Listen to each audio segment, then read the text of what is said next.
Um, maraming salamat po, Tay.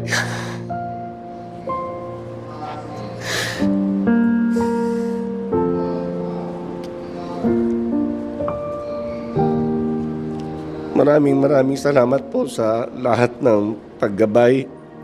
Hindi niyo po kami pinabayaan. Lalo na po sa akin.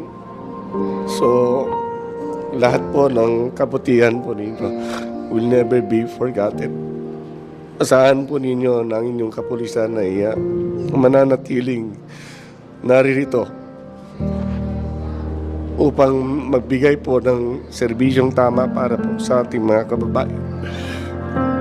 On behalf of the 225 strong men in uniform of the Philippine National Police,